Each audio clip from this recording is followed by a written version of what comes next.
So this platform, you can always find something to step up on, even if it's, well, you want to be able to move it around. It shouldn't be steps or stairs, because you'd be able to drop down like this still.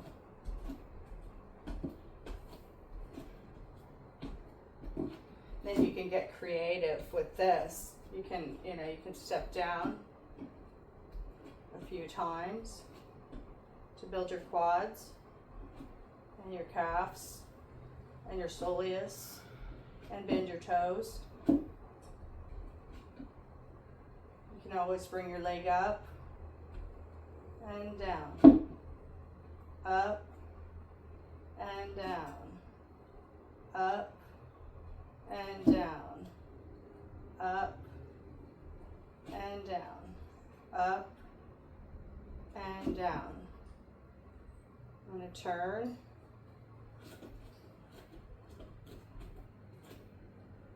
Down, up. Okay, you don't have to do it any certain way. Just want to make sure that you stay on the platform and keep your feet fairly aligned with your knees.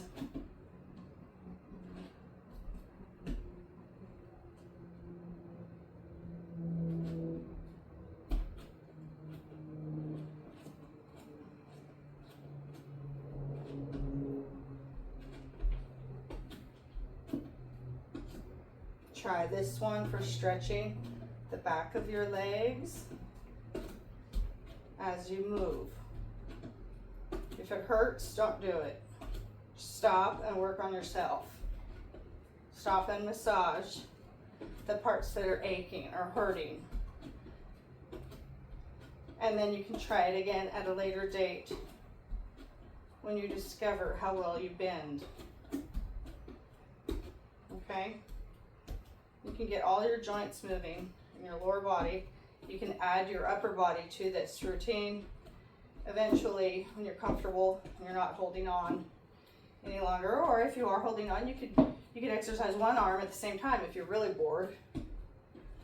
And here you are, you're at home. You could do this in between laundry, when you're waiting on your laundry. You could do 30 minutes of this. It's so easy. Saves you so much time in a day, and you can still build your muscles. Okay?